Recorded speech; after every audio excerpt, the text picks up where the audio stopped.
Bienvenido, Álvaro querido. ¿Cómo estás, Tomás? Un gusto verte y verte bien. Un gusto también. ¿Cómo estás? ¿Cómo va todo? ¿Cómo te trata el Bien, encierro? bien. Ya entrando en una etapa donde el acostumbramiento empieza a transformarse en fastidio. Y bueno, esperemos que esto en el tiempo se transforme nada más que en una pesadilla de la que saquemos las mejores conclusiones y aprendizajes.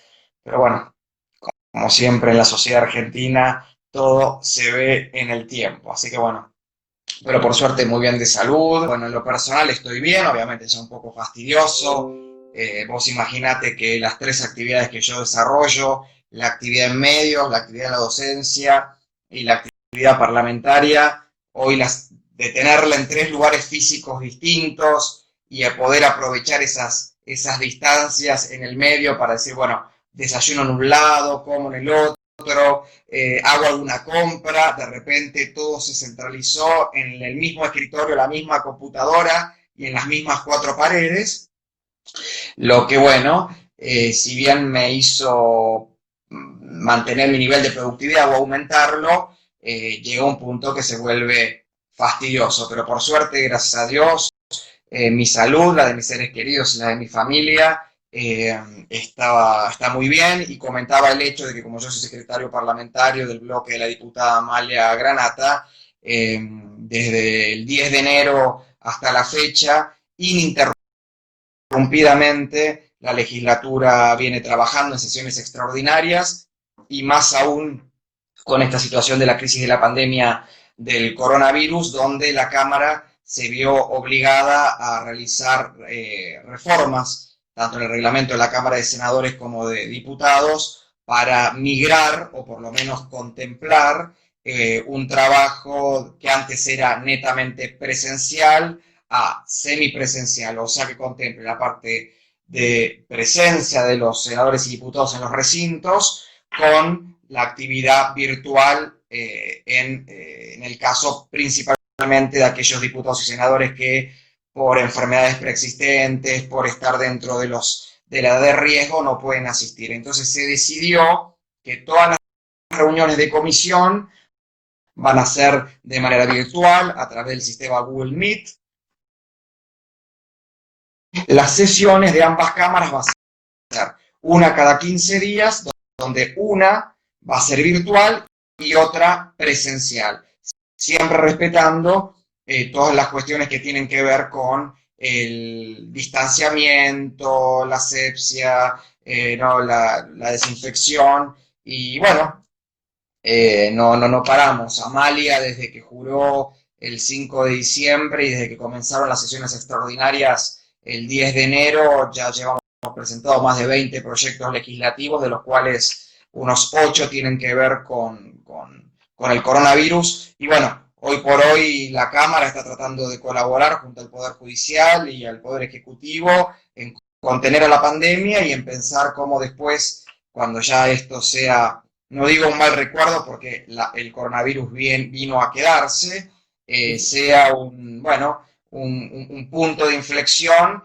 y salgamos todos juntos a reconstruir la provincia y al país, ¿no? Espectacular. Que sigan trabajando y no hayan abandonado o dejado como varios poderes que estuvieron, que siguen estando relajados, excusándose y quizás siendo autoritarios, tomando todo el poder de la situación, no dejando legislar correctamente. Exactamente. Eh, es una de las consecuencias que mucha gente tenemos de lo que pueda a pasar después, que utilicen la excusa del coronavirus como una justificación para ser totalitarios, como está pasando en muchos estados, no solo a nivel local. Ujú, exactamente.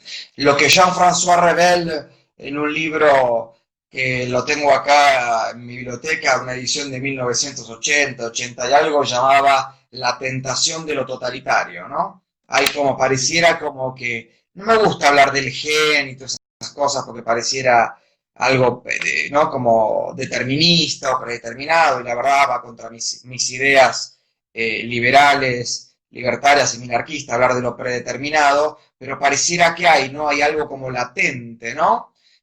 Hominus lupus est, ¿no?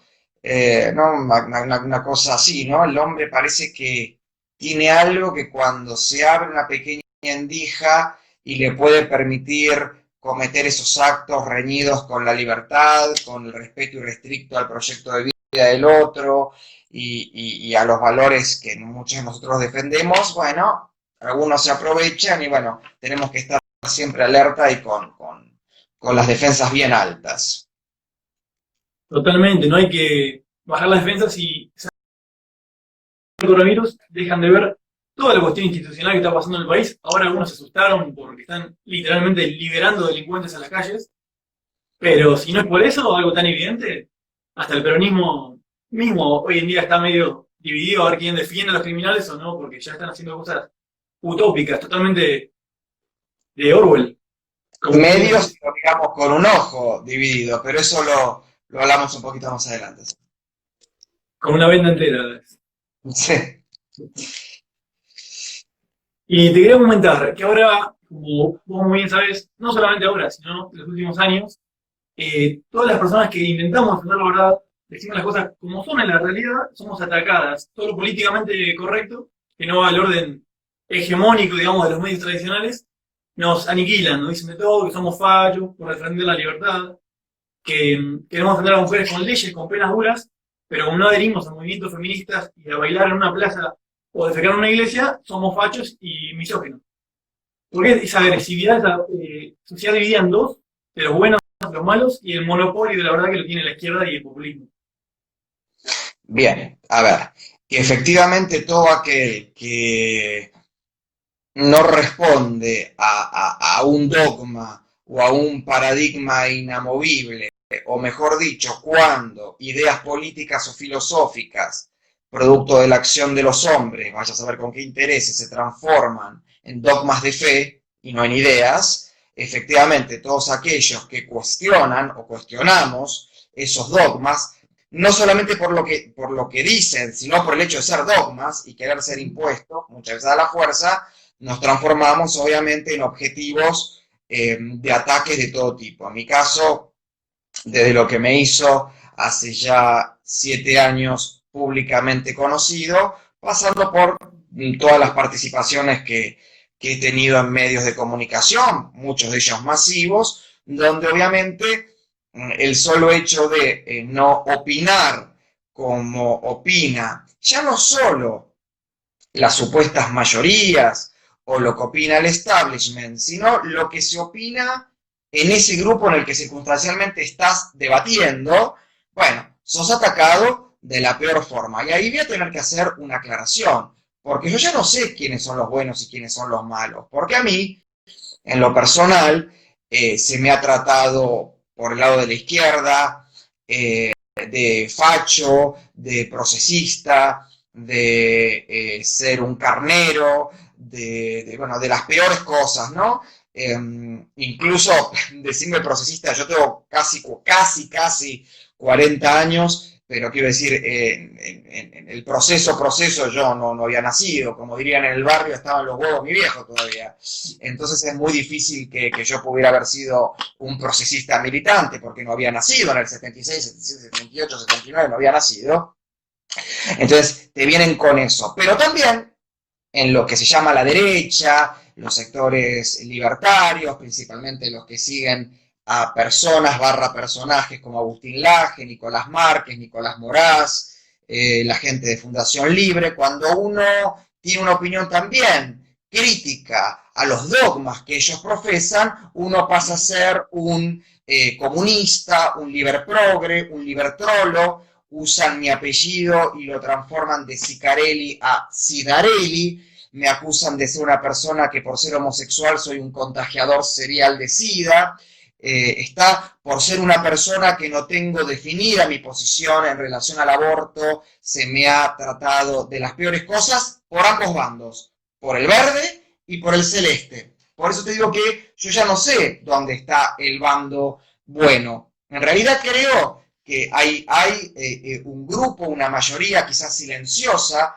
de personas que defendemos, bueno, yo no, en mi caso no soy silencioso, pero hay muchos que sí, que defienden convencidamente y con muy buena fe ética e intelectual las ideas de la libertad. Ideas de la libertad que no son monopolio de ninguna secta, o sea, no son monopolio de los libertarios, de los liberales, de los anarcocapitalistas, de los objetivistas, de los rothbardianos, de los manchesterianos, y así te podrías ir sumando de los hoppeanos y de todos los grupos y grupúsculos que el movimiento en defensa de la libertad desgraciadamente se va subdividiendo y le hace el juego, que es lo que más busca en el famoso divide y reinarás, a los enemigos de la libertad. Que repito, enemigos de la libertad los hay en la izquierda y en la derecha. Entonces, en mi caso, yo sufro algo que además desde chico me pasa, que tiene que ver con esto que desgraciadamente sociedades como la Argentina y también la latinoamericana, producto de mucha hipocresía, de mucha impunidad, de mucha corrupción, que no es solamente afanarse plata del erario público, es también la corrupción intelectual, la corrupción, la mala fe intelectual, es muy típico de nosotros, que es preocuparse más por la forma que por el fondo de las cosas. Entonces, no importa si lo que se dice es correcto, está comprobado, está claramente detallado y constatado, sino que lo que importa primero es cómo se dice, ¿no? Un claro ejemplo de quien sufre esa crítica enormemente es Javier Milei, por ejemplo, ¿no? Donde seguramente, bueno, a mí siempre me dicen, ¿no? Qué lástima, Álvaro, si fueras un poquito menos afeminado, si fueras un poquitito menos excéntrico, si fueras un poquito menos destemplado y un poquito, dejaría de ser Álvaro. Claro. Ahí está el problema, es que dejaría de ser Álvaro. Y no creo que por dejar de ser Álvaro mi mensaje llegaría más y mejor, porque en realidad, si mi mensaje no llega a más gente y no se entiende mejor, no es producto o problema de Álvaro, es problema de la gente. ¿Está? Yo no puedo tampoco modificarme a tal extremo como persona, está, como esencia y como intelecto, pura y exclusivamente para que los demás me entiendan, porque también está ese famoso dicho que dice que no hay peor ciego que el que no quiere ver y peor ignorante que el que no quiere saber. Entonces, bueno, yo trato, obviamente, siempre de que mis formas no hieran al otro, pero también pretendo que no me hieran a mí. Y si a mí me hieren, yo me defiendo, tan simple como eso. Pero concluyo con esto. La tiranía de lo políticamente correcto es la tiranía de la primacía de la forma por sobre el fondo. Y repito, de eso adolece tanto la izquierda como la derecha, no es privativo de un sector. Y de la misma manera que a los que nombré, podría nombrar a las actrices argentinas, a Malena Pichot, a, qué sé yo, La Faraona, Nicolás del Caño, y todo ese tipo de gente que, bueno, realmente tiene la suerte, porque es suerte, ¿no? Porque no es mérito, es suerte, de tener muchísimos seguidores que en realidad lo que quieren no es pensar, sino que un referente carismático les dé ya todo bien masticadito, ¿no? Bien preparadito para que se los inoculen en la cabecita y después salir a repetirlo como un papagayo. Y a mí me interesa que la gente piense por sí misma, argumente por sí misma, contraargumente por sí misma y obviamente defienda sus valores por sí misma y no por lo que le inocula un tercero. Creo que va por ese lado, como vos decís, que la culpa la tiene tanto la sociedad también, porque ellos quieren eso, necesitan que alguien les diga qué hacer. Hoy en día, nuestra generación, los millennials hipersensibles, no tienen personalidad propia y necesitan tener autoestima, y eso lo hacen logrando, perteneciendo a un grupo, o como vos decís, a ciertos líderes. Son fans, no tienen una identidad propia, necesitan copiar a alguien siempre, seguir un mandamiento, como vos decís, las chicas que van a las plazas y no saben quién era feminista, quién no, por qué están luchando, qué están defendiendo. Y eso se mezcla en todas las marchas, está pasando, yo creo, en todas las generaciones argentinas de las últimas décadas. porque tanto con el feminismo, con hasta un paro docente lo mezclan con violencia de género, mezclan absolutamente todo. No saben a dónde van, no tienen un objetivo claro. Siguen a líderes que le dicen qué hacer y no piensan, no razonan por sí mismos. Totalmente. Y después terminan criticando a los que razonamos y pedimos, exigimos pensamiento crítico. Totalmente. Es Si me cruel. permitís, le quiero contestar a un oyente que muy respetuosamente, Germán Héctor Mota, dice que lo del Libertrolo me lo escuchó decir a mí, claro, me lo escuchó decir a mí porque el que recibía los insultos era yo y que yo me lo tomo en sorna, claro que me lo tomo en sorna. Lo que no por eso voy a dejar de hacer el análisis de lo que esconde eso. Por supuesto, chicos, yo me crié en una época, no sé qué edad tenés vos, Tomás, pero yo tengo casi 40 años, y yo me crié en una época donde lo que pasaba con los rugbyers hoy, o con Fernando, no era una cosa que pasaba una vez al año, pasaba todas las semanas. Y el comentario era, y seguro ese putito algo hizo, y seguro, y se lo merece por afeminado. Y bueno, era, qué sé yo, un maricón, y qué sé yo, algo habrá hecho, y estas estupideces. Hoy, por suerte, tu generación, la Centennial, vive una libertad, casi te diría inaudita, para la que incluso vivíamos nosotros, que en la década del 90 podíamos recibir un cascotazo por el solo hecho de ser afeminados. Y con esto no me victimizo, porque si hay algo de que no me caracterizo yo, es victimizarme, solamente pongo en contexto. Ahora bien, vos estás comentando esto de la gente que va a las manifestaciones, ¿no? De los grupos sociales tipo Grabois o de la marcha del 8M, ¿no? Esta gente que uno se pregunta si tiene oxigenación en las neuronas, porque cuando los escuchas hablar, no, la verdad no puedes ni entender. Lo mismo pasa con gente que agarra un librito, que comúnmente dice que es el libro negro de algo, ¿no? Y lo toman como un evangelio. Entonces todo lo que está ahí, que es bastante discutible, en algunas partes, no en todo, en otras adhiero bastante, lo transforma como un evangelio y todos aquellos que nos ponemos a discutir eso somos catalogados con las peores bajezas, incluidas todas esas que nombré. Por eso Nietzsche, con el que no coincido porque para mí es un pensador irracionalista, yo soy un defensor de la razón, decía algo que era muy interesante, decía, tenga cuidado cuando usted combate mucho a un monstruo, porque de tanto combatirlo puede usted terminar pareciéndosele. Entonces, guarda, ¿no? No terminemos nosotros convirtiéndonos en aquello que decimos combatir. Y lo estoy viendo mucho en el supuesto sector de los buenos, ¿no? Y lo digo entre comillas. Sí, es un tanto peligroso eso, porque está pasando. Es Uh-huh. grave que nos convirtamos en el monstruo que intentamos aniquilar.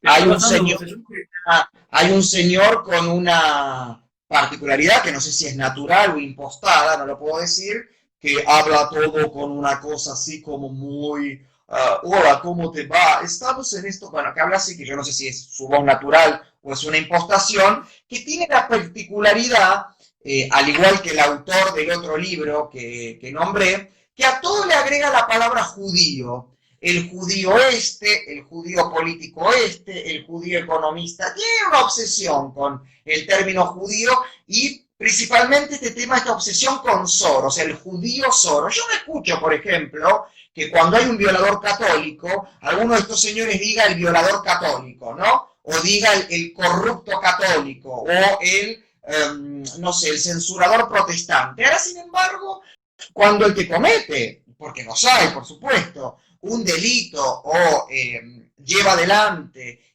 una acción política criticable y cuestionable, es judío, la cocarda de judío inmediatamente se la ponen, ¿no? Hay como una obsesión y después está esta cosita de utilizar el famoso antisionismo para en realidad tapar lo que yo creo que son unos rabiosos y furibundos antijudíos.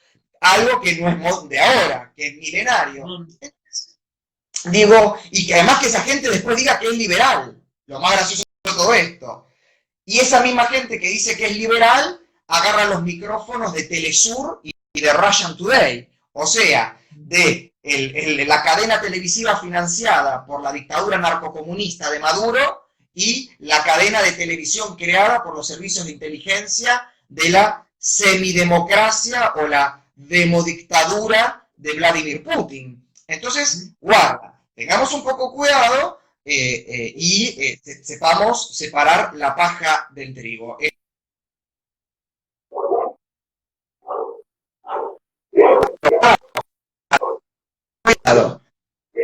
Analizar antes de repetir como un loro. Sí, sí. Totalmente. Y es muy feo que se entienda que se empieza a mezclar eso, la cuestión religiosa. Lo que vos decís, era otro tema que iba a tocar, ya que tal lo traemos. La gente que cree que hay una conspiración mundial, que quizás sea cierto, no digo que no, pero que teoriza que Soros, Bill Gates, grandes líderes del mundo, están conspirando junto con los judíos detrás de hace 200 años para tomar el control total del mundo. Y te lo van a avisar, y te lo van a avisar. Porque te muestran videos donde el mismo tipo te avisa de la conspiración. La característica de una conspiración es que se basa en el secretismo. No te van a decir, mirá, estoy desarrollando el virus para después venderte la vacuna. O sea, es ridículo. Y además, te puedo poner un ejemplo. Dos famosas conspiraciones que durante décadas se utilizaron y se siguen utilizando, incluso cuando se constataron que fueron falsas, que son los protocolos de los sabios de Sion y el famoso Plan Andinia. Los protocolos de los sabios de Sion, un libro que data del siglo XIX y que hablaba de un grupo de notables judíos que buscaban el control de las principales potencias occidentales, primero a través de los medios de comunicación, y después el Plan Andinia, que era supuestamente un plan de los judíos de apoderarse de la Patagonia y crear un estado allí. El primero ya fue demostrado, y hasta los propios rusos lo han demostrado, que fue un libelo escrito por un agente de inteligencia de la Ojrana. La Ojrana era el servicio secreto zarista, de que, oh casualidad, era miembro Joseph Stalin en su juventud, y su autor, Sergei Nilus, un agente de inteligencia ruso, antes de morir, reconoce que era todo un invento, una fabulación, para justificar los pogroms que la Rusia zarista hacía contra la población judía en el Imperio Ruso, y el Plan Andinia, que estaba en la mente de un tal Beverage Allende o Allende Beverage, también su propia familia reconoció que era parte de los delirios psicóticos de este tipo. Entonces digo, si estos dos planes, que fueron los que más utilizaron para querer instaurar la idea de una conspiración judeo-masónica, bla, bla, bla, bla, bla, ¿por qué también yo no voy a descreer de todo lo que están diciendo de Soros y de Bill Gates, que, descubrieron América, recién se dieron cuenta de que son globalistas, internacionalistas y creen en la globalización? Pero realmente es tomar de estúpido a todo el mundo. Ahora, que Soros habrá hecho negocios cuestionables, bueno, que el primer empresario que no haya hecho alguna macana en medio de un negocio, que arroje la primera piedra. Sí.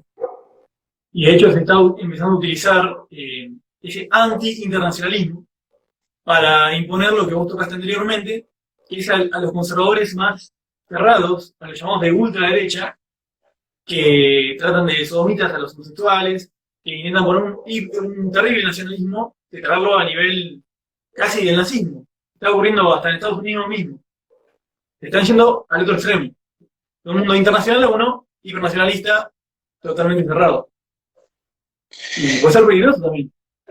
Mirá, a ver, esto por primera vez, después de muchos siglos, estamos viviendo una situación doble. Por un lado, una cuestión de carácter biológico que tiene que ver con la capacidad de resistir biológicamente del ser humano a un virus, a una pandemia, o sea, una cuestión de vida o muerte, como es la pandemia, y por el otro lado, la implosión económica que genera la pandemia. Muy bien, Ricardo Arriazu, en varias entrevistas que dio, el economista Ricardo Arriazu, en varias entrevistas que dio, dijo que el gran problema de esta pandemia es que no ataca al capital, sino que lo que ataca es al intercambio, al comercio, que es lo que genera el 80% del Producto Bruto Mundial. Y al destruir el comercio, lo que se destruyen son los dos principales factores que generan riqueza en el mundo, que son las empresas y los empleos / las personas que de forma formal o irregular, o sea, los empleados de relación de dependencia, los cuentapropistas formalizados, tipo monotributistas, o los cuentapropistas, como acá llamamos changarines, pierden sus trabajos, pierden sus ingresos y genera una espiral donde ya no solo te mata el virus por la enfermedad, sino que te mata la crisis económica por inanición. Entonces, lo que acá claramente tenemos que pensar es que el mundo como lo conocíamos, ya no desde 1980,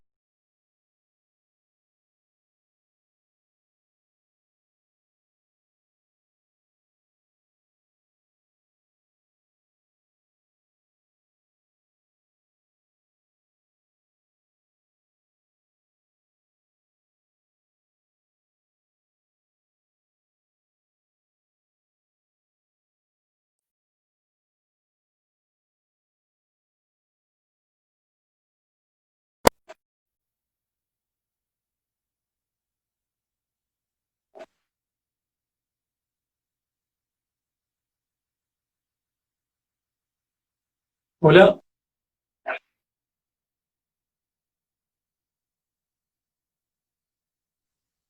Álvaro. ahí apareciste de nuevo, pero estuviste un largo rato que Ya. habías sido. ¿Vos me escuchás bien a mí?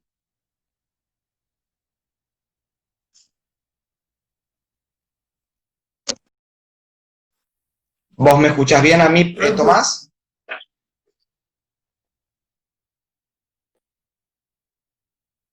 Otra vez, sí.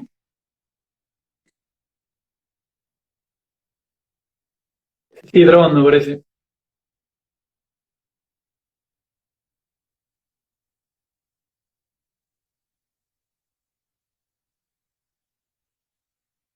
Ancho de banda. ¿Vos me estás escuchando a mí? Yo, escuchando, escucho, sí. Se ve Perfecto. un poco borroso, pero se escucha. Ok. Hasta dónde se escuchó antes de que se cortara la conexión? Estábamos hablando del internacionalismo versus el nacionalismo cerrado y ahí nomás se cortó todo. Nada de Y todo después lo que dije se escuchó sobre el economista, terminé y te quedaste tildado.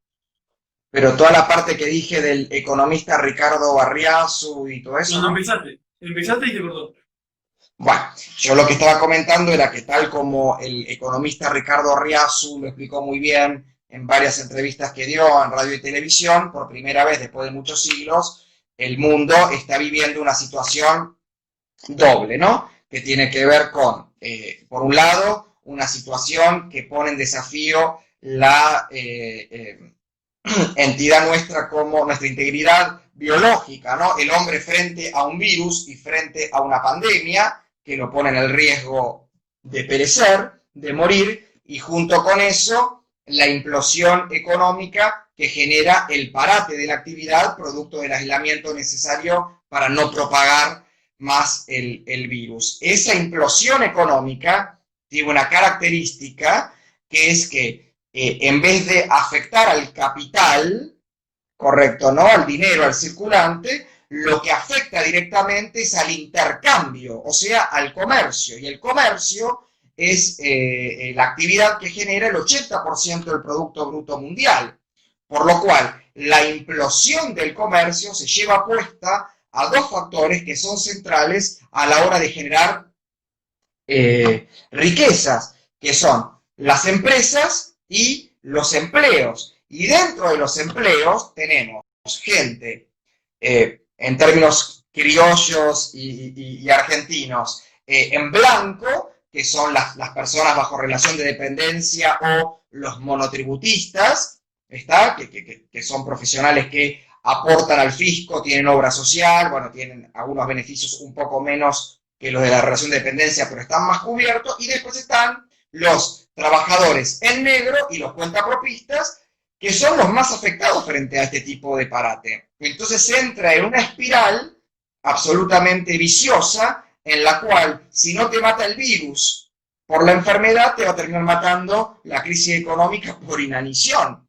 Entonces, el sistema internacional, tal como lo conocemos hoy, y que, como decía, es un sistema que nació en el siglo XVI, luego de la Guerra de los 30 años, con la famosa Paz de Westfalia, y establece el sistema de Estados-nación, y que tuvo, por la cantidad de siglos que pasaron, pocos cambios, podríamos decir, tuvo algunos cambios que fue la ampliación de la democracia durante la Segunda Guerra Mundial, los cambios tras la segunda posguerra, la Guerra Fría y tras la caída del muro de Berlín y de la Unión Soviética, el mundo que conocemos hasta el día de hoy. Ese mundo ya no va a correr más. Por algo muy simple también de entender, nosotros tenemos problemas complejos, críticos y conflictivos que son a escala global. La crisis financiera, la crisis energética, la crisis ambiental, las pandemias, ¿no? La crisis migratoria, por un lado van a escala global. Por otro lado tenemos aspectos positivos que también van a escala global, como por ejemplo el comercio y la evolución y el desarrollo científico-tecnológico. Todo esto que te nombré, hoy por hoy va a quinta fondo. Sin embargo, el sistema político, ya sea el de Estado-Nación como el internacional, pareciera que todavía no metió primera. Entonces, yo no sé efectivamente, porque me van a decir, seguro vos querés un gobierno mundial. Yo no estoy planteando un esquema porque realmente no lo sé. Ahora, lo que sí tengo bien en claro es que estamos en un momento de transición, esto es un punto de inflexión que va a ser emergente, crítico y conflictivo, y la pregunta es, ¿hacia dónde vamos y quiénes van a liderar ese cambio? Por un lado, y por el otro, ¿quiénes son los que siempre aprovechan estos momentos críticos y conflictivos, como bien decías vos, para o volvernos a llevar al pasado, a épocas que no queremos volver, y yo soy de los que creen que salvo en el arte, todo tiempo pasado fue peor, los datos lo demuestran muy bien, o los que nos quieren llevar a utopías / distopías, que por suerte nunca se implementaron, pero que ahora, aprovechando esta crisis, podrían llegar a implementarlas. Entonces, la gran pregunta es, ¿hacia dónde vamos y quién va a liderar eso? Bien. Importante. Eso es algo que también preocupa bastante, porque es un descontrol total. Como vos decís, pueden utilizarlo para lo que quieran, para llevarnos a un sistema totalitario de izquierda a derecha, porque los extremos son iguales, o también o plantear hoy día, en el mundo que vivimos, que prácticamente el mundo es un socialismo, llevarnos a un capitalismo de un día para otro, algo que es imposible. Que mucha gente se lo plantee también, tampoco se puede hacer. Dentro de los liberales hay bastantes batallas, recuerdo de eso. A la gente más utópica, o a la otra cosa que se está metiendo dentro, que es la derecha extrema dentro de los liberales. De eso, que me dijiste que no te gustaba para nada, que haya debate sobre eso cuando gente es muy cerrada e intenta hacer casi nacionalsocialismo dentro de del liberalismo, algo totalmente que no va por ningún lado. ¿Qué crees que suceda con eso acá en la Argentina? ¿Cuál puede ser la solución? ¿Que se junte el liberalismo a la derecha? ¿O lo que pasa es que, a ver, en primer lugar, no es que a mí me molesta la derecha, no, a mí me molesta el dogmatismo y el totalitarismo en cualquiera de sus formas, eso en primer lugar. En una conferencia que dio Gloria Álvarez hace un año, o casi 2 años atrás, también se viralizó un video mío, un video mío, donde yo decía que los liberales, en el fondo, no éramos ni de derecha ni de izquierda, sino que estábamos siempre adelante, porque lo que llevábamos era a la gente a pensar, a reflexionar, a superarse, ¿no? A esforzarse, a disciplinarse, bueno, todas estas cuestiones. Y que yo le pedía, principalmente a los chicos jóvenes como vos, que no sean los idiotas útiles de aquellos que quieren utilizar las ideas de la libertad para hacer nazismo por goteo. Y podés cambiar nazismo para poner estalinismo por goteo, que es lo que le pasó, por ejemplo, a el movimiento libertario norteamericano, que también está infiltrado por un montón de extrotskistas y qué sé yo. O sea, esto es un mal que aqueja en general a todo el amplio espectro de los defensores de la libertad. El problema de Argentina es que Argentina no tiene un sistema político, no hay partidos políticos, lo que hay son coaliciones electorales circunstanciales que se crean para poder afrontar las elecciones porque están obligadas por ley y que además están encolumnadas detrás de un candidato. Entonces, es un sistema absolutamente desorganizado y personalista. Entonces, vos imaginate la idea de formar un partido liberal en un sistema totalmente implosionado como es el argentino, hiperpersonalista y más en el mundo liberal donde abundan más caciques que indios. Porque todos son caciques, todos son jefes de tribu, ahora indio no hay ninguno. Y además, todos son números, yo los escucho, no los voy a nombrar, pero muchos de los que están en este nuevo partido, todos son números puestos a todo. A candidato a presidente, a senador, a diputado, a ministros. Entonces, yo creo que habría que bajar un poquitito la ansiedad. Me parece que no es época para estar pensando en el 2021, es época para pensar en, como decías bien vos, cómo salimos primero de la pandemia, de la cuestión sanitaria, junto con eso, porque no hay disyuntiva entre economía o salud, se tiene que ir de las dos manos, junto con eso hay que salvar a las empresas y hay que salvar a las personas, y ahí es donde yo, que soy filosóficamente liberal, o sea, soy una persona que defiende a rajatabla el derecho a que cada persona pueda desarrollar su proyecto de vida libremente sin ningún tipo de coacción, y política y económicamente yo soy un minarquista, o sea, creo en el Estado mínimo. Aún así yo me planteo que estos valores éticos, políticos, económicos que defiendo también puedan entrar en cuestión, y que en esta situación excepcional también yo tenga que quizás ceder algunas de esas ideas tan férreas que defiendo en pos de encontrar una solución inmediata, porque no tenemos mucho margen de tiempo para esto. Entonces, si yo me quedo en el purismo de que, en el purismo de agarrar la acción humana de Mises, agarrar los libros de Rothbard, como si fueran la Biblia, estoy cometiendo el mismo error que los zurdos, que los comunistas, cuando agarran el Capital o el Manifiesto Comunista como la Biblia, ¿está? Entonces, esto es lo que estoy planteando. No hay soluciones mágicas, no hay un manual para esto, no estaba escrito. Obviamente, no es lo mismo o no tiene la misma capacidad económica Alemania y Estados Unidos para responder en ese salvataje que la que tienen las economías emergentes con vía de desarrollo que la Argentina, pero claramente es un momento donde va a tener que reinar el pragmatismo y la heterodoxia, y justamente si hay un sector político capaz de poder llevar adelante enfrentar esta crisis con heterodoxia y con pragmatismo, es el movimiento liberal.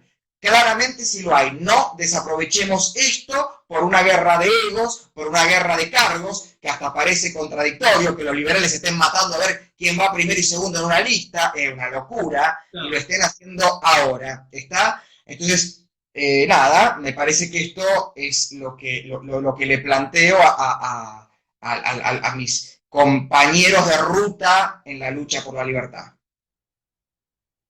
Espectacular. Se quedó súper claro. No hay que ser purista, totalmente cerrado, porque no llegamos a ningún lado. Hay que poner los pies en la tierra y apuntar filosóficamente a un futuro minarquista, si se quiere. Exactamente. Y que hoy en este momento es imposible. Y apuntarlo, quiero decir, porque ni sabemos, quizás, hasta hace un par de décadas atrás no se sabía que existía Plutón, y toda la astronomía científica y rigurosa estaba establecida sobre la base de que no había 13 planetas. Y antes de eso, antes de la relatividad especial y general, se basaba en la mecánica celeste newtoniana, toda la ciencia, quiero decir, y no se vino al mundo abajo, ¿está? Y la física siguió siendo física y se fue adaptando a los cambios, porque hubo personas que, como decís vos, primaron los datos, primaron las investigaciones y asumieron que había que cambiar. Ahora, ¿por qué creer que sí o sí el destino es ese? A ver, la libertad es un valor ético universal, ¿está? no es un valor absoluto, es un valor ético, no moral, ético y universal. Significa que todo lo que representa la libertad puede ser aplicado en cualquier parte del mundo y es beneficio de cualquier persona, tenga la religión que tenga la nacionalidad que tenga y tenga las condiciones sociales que tenga. Por eso es universal, ¿correcto? Y es ético porque la libertad contempla estas diversidades, ¿está? No se pone como los caballos, ¿no? Una anteojera así y no mira, ¿no? Y no mira en 180 grados, y en algún caso tendría que mirar en 360, ¿ok? Entonces aprovechemos esa, que no es laxitud o flexibilidad, es una capacidad que tenemos, una plasticidad hasta mental que tenemos los liberales para poder ver de forma multilateral los problemas y desde ahí encontrar las soluciones. Es importantísimo lo que acabo de decir, porque muchos hemos caído en cerrarnos y en ver un destino utópico y en este momento una distopía total que quizás sí sea más real, la distopía que estamos viendo, pero nos cerramos en eso y dejamos la cosa de lado. Creemos en algo hasta celestial, pero perdemos el rumbo. Es súper importante. Claro, muchos liberales lo escuchan. Bueno, te agradezco. No te agradezco. No me contestaste qué edad tenés. 22, perdón. 22. Bueno, yo te llevo, no quiero ni decirlo, 18 años. Quiero decir, las vivencias también hacen que uno, aquellas cosas que creía inamovibles, cambien. Que tampoco es volverte relativista. Yo soy antirrelativista. Yo no creo que los modelos económicos, sociales y culturales son todos moral y éticamente equiparables. Totalmente en contra, porque eso es anticientífico. ¿Está? Así que también lo aclaro, porque después te acusan de relativista. Tienen una capacidad por izquierda y por derecha que donde ven que vos te pudiste mover un poquitito del carril, ya tienen toda la lista de epítetos y adjetivos calificativos y descalificativos para volverte a poner en el riel, ¿no? Y eso, bueno, de democrático y de liberal y tiene bastante poco. Sí, se entiende muy claro que sos racionalista totalmente. De hecho, los relativistas son los que terminan siendo, como decís, unos tiranos. Que si no decís que algo, si le decís una verdad absoluta, o le muestras un dato quizás, te angustian, te tratan de un facho neoliberal, opresor, patriarcal, te atacan de todo, cosas que no tienen nada que ver. Pero ellos son los relativistas, se entiende que nada que ver lo que decís. Eso es totalmente racional. Y del otro lado, comunista, ateo, liberprogre, está lo mismo. O sea, están los ayatolas y los ulemas de la izquierda y después están también los Torquemada y los inquisidores de la derecha, ¿ok? Y yo la verdad no elijo al mal menor. A mí no me interesa elegir el mal menor. ¿Está? Porque yo no elijo al mal como opción. Esa es mi posición frente a la vida. Y prefiero perecer antes de... ¿Está? Y eso que soy un realista, pero guarda, ¿eh? Y antes que nada, Tomás, seguramente en algún momento esto ya te va a decir que se te acaba el tiempo. Te quiero ofrecer que no tengo ningún problema de que si se te corta eso, subí la historia y yo sigo con vos en una segunda parte porque te repito, me separé 2 horas para que podamos dialogar. Buenísimo, hacemos así.